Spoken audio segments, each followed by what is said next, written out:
சேகர் பாபு, நீ கலைஞர் சமாதியில கோபுரம் வரைஞ்சதுனால கலைஞர் சமாதி கோபுரம் ஆயிடாது. சமாதியில திருட்டு ரயில் ஏறி வந்தத நினைவுபடுத்துற வகையில ரயில வரைய வேண்டியது தானே.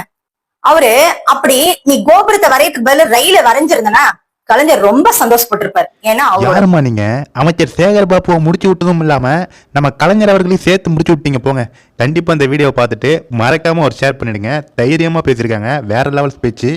அறிவே இல்லாதவங்களை வச்சுக்கின்னு அறிவாலயம்னு பேர் வேற.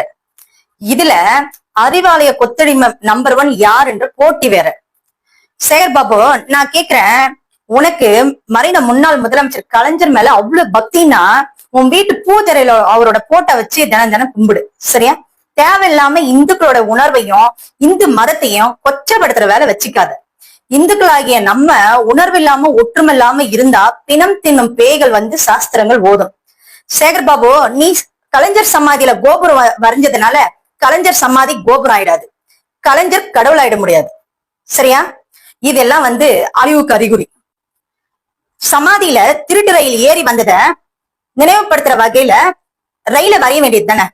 அவரு அப்படி நீ கோபுரத்தை வரையறதுக்கு பதில் ரயில வரைஞ்சிருந்தனா கலைஞர் ரொம்ப சந்தோஷப்பட்டிருப்பாரு. ஏன்னா அவரோட வரலாறு அப்படி. திராவிட மாடல் நம்பர் 1 கொத்தடிமை அலேலியா பாபு, நீ இந்த செயலை வன்மையாக கண்டிக்கிறேன். கண்டிப்பாக வீடியோ பார்த்துருப்பீங்க. அதாவது நியாயப்படி அந்த கல்லறையில் அவர் திருட்டு ரயிலில் வந்த அப்படி சொன்னாப்புல, அதனால் அந்த திருட்டு ரயிலாச்சும் நீங்கள் வரைஞ்சி வழிபட்டுருக்கலாம். அதை விட்டுட்டு ஹிந்துக்களுடைய கோவில் கோபுரத்தை கல்லறையில் வச்சு ஹிந்துக்களோட மனதை துன்புறுத்துறீங்க. அது மட்டும் இல்லாமல் சேகர் பாபு அவர்களை கிழித்து தொங்க விட்டுருக்காங்க இந்த வீரத்தமிழச்சி. முக்கியமாக சேகர் பாபு அவர்கள் ஒரு ஹிந்து அறநிலையத்துறை அமைச்சராக இருந்து கொண்டு இந்த அளவுக்கு ஒரு கேவலமான செயல்களில் ஈடுபட்டது ஒட்டுமொத்த ஹிந்துக்கள் மத்தியிலையும் ஒரு மிகப்பெரிய கொந்தளிப்பை ஏற்படுத்தியிருக்கு. ஹிந்துக்களுடைய மத உணர்வு துன்புறுத்தப்பட்டிருக்கு. எந்த அளவுக்கு ஒரு கேவலமான செயலில் ஈடுபட்டிருக்காரு. இதை எந்த ஒரு ஹிந்துவுமே மன்னிக்க மாட்டான். உங்களுடைய விசுவாசத்தை, உங்களுடைய கொத்தடிமைத்தனத்தை காட்டுவதற்கு எங்களுடைய கோயில் கோபுரம் தான் உங்களுக்கு கிடைச்சதா? கண்டிப்பா இந்த வீடியோவை பார்க்குற ஒவ்வொரு தமிழனும் ஒவ்வொரு ஹிந்துவும் இதை ஷேர் பண்ணுங்க. ஏன்னா நம்மளுடைய கோவில், நம்மளுடைய பண்பாடு, நம்மளுடைய பக்தியை வந்து வேற எந்த மதத்தினருக்கும் தெரியாது, நமக்கு மட்டும் தான் தெரியும். தயவு செஞ்சு இதை வந்து பார்த்தீங்கன்னா அதிமுகவும் இதற்கு கடுமையான கண்டனங்களை தெரிவிச்சிருக்கு.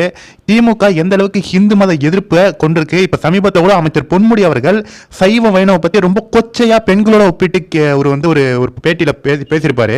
எந்த அளவுக்கு கேவலமா நம்மளோட ஹிந்து மதத்தை வந்து இந்த திமுக அரசு வந்து கொண்டு வந்துட்டு இருக்காங்க அப்படிங்கறத கண்டிப்பா இந்த வீடியோ எல்லாருக்குமே ஷேர் பண்ணுங்க ஃப்ரெண்ட்ஸ்.